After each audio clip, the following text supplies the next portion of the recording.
or visit circlesanitation.com.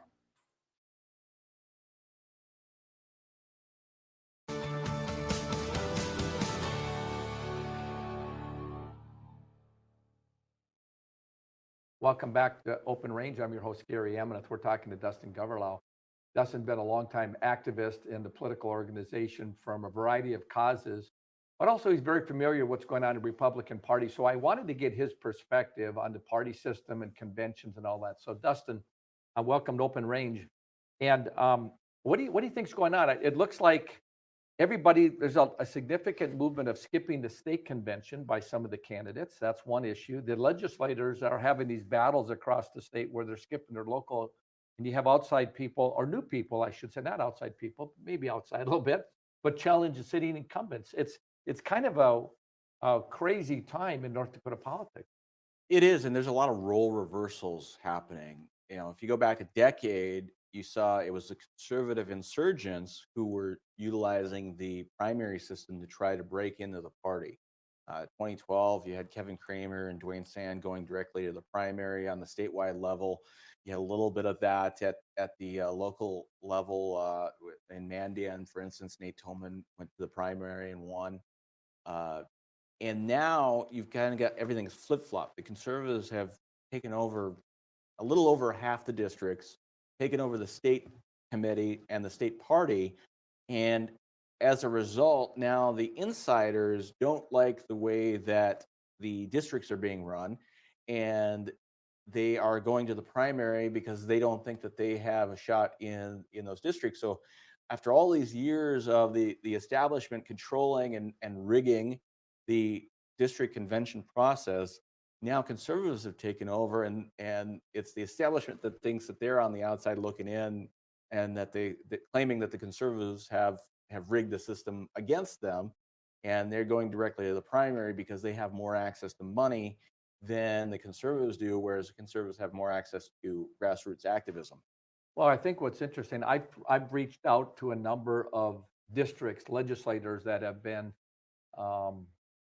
skipped the convention. I haven't got any commitments to come on the show, but it seems like a lot of the new people that are the conservative, I'd call them the insurgents, that are willing to come out and talk about their positions of what they believe.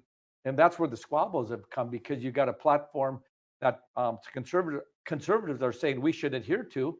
And but what happens so often is people get in power and then they change a little bit. So I'm hoping that doesn't happen if we get more conservatives in power.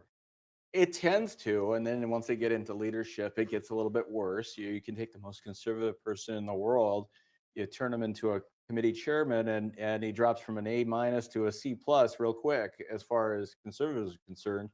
But what we're really seeing is a complete upheaval of the party system, because the establishment folks that are more closely associated with Doug Burgum have decided that they can raise more money and just push the issue at the ballot box in June, and not worry about the party system itself. A couple of years ago, you saw this clash between those who wanted to minimize the convention process and make the primary more powerful, and then those who want to almost eliminate the primary and make the convention process the only thing that matters. And you really have two distinct Republican parties in North Dakota, and that is the Republican Party that believes in the old system of using the convention and grassroots to get into power, and the folks that have access to money and can buy their way in through the primary. That's really where the dividing line in the Republican Party is right now. I just, in the last 24 hours, got wind of an effort in Fargo to try to get NDSU students to start protesting against the fact that the Republican Party, North Dakota Republican Convention, is being held on NDSU's campus, and that there are some folks that are protesting the party's LGBTQ positions, saying that there's no reason for a party that is in opposition to what the students are dealing with to be on their campus. So it's going to be interesting to see if that gets any traction, because they want actually for the convention to be canceled on campus, simply because of those issues. And that is a push from establishment type figures to make that happen. Establishment Republican figures, you're Yes. saying. So let me ask you a question. I've seen where Brandon Pritchard has gone out. I had him on the show last week where he's gone out and raised money, kind of taken what I would say are principles in the Republican Party and advocating, exposing some legislators on their voting records, and then get labeled extremists by Rob Port from one of the blogs that he writes. And there's this battle for an ideologue. They want to say, well, it's all about purity and it's trying to be perfect, and but it's really kind of a battle for the heart and soul of the party and what they stand for, isn't it? It is, and this really goes back to the debate over what a political party is about. Now, I remember when I first got involved in 2006, and Jason Sturrock would tell me, a political party is really just a vehicle to get elected. If they implement your policies, that's cherry on the top, but that's not the actual goal of a political party. It took me a long time to accept that. I didn't like that, but I finally did accept it, and stop trying to save the party from itself, for lack of a better term. And now we've got the opposite situation where the folks that want to make the party more about philosophy are taking over, and the people that have been using it simply to gain power don't like that. And so it's really exposing who is there for the philosophical reasons and who is there for the genuine principles and the policy issues, and who are there just to use it as a vehicle to get elected. We used to call those rhinos. Now the term rhino encompasses so many people that it almost doesn't mean anything anymore. But it's very clear that there are certain factions that simply use it as a vehicle. You look at the how strongly in favor of Donald Trump Doug Burgum all of a sudden is, and Tammy Miller. These are business people. These are not ideologues at all. I mean, they'll tell you they're not ideologues, but all of a sudden they're pushing so that they can increase their own power, while the folks that really are ideologically aligned with Donald Trump and the mega crowd don't like those candidates. So it's really going to be more and more of an issue here. The question is going to be whether the general public cares and whether it changes anything, because for the last 15 years at the statewide level, for sure, even for federal races, as long as you get an R behind your name, you get elected.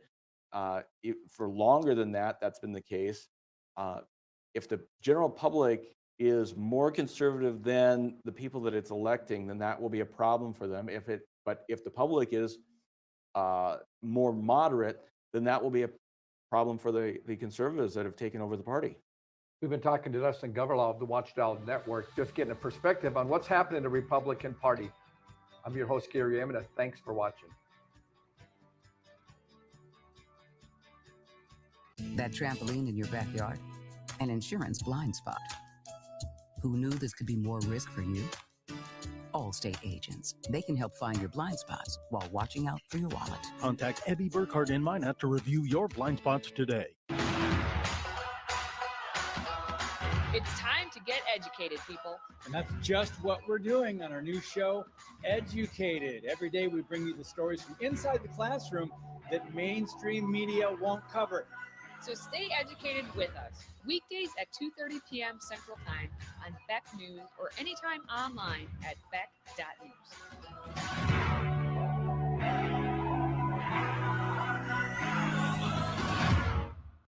We're the ladies of Another View. Join us at 9 a.m. weekday mornings. We'll discuss issues you care about from local and national perspectives. You'll hear unique stories from fellow North Dakotans, plus topics in the national spotlight. Start your day off right with Ladies of Another View. Weekdays at 9 a.m. on Beck TV and online at beck.news.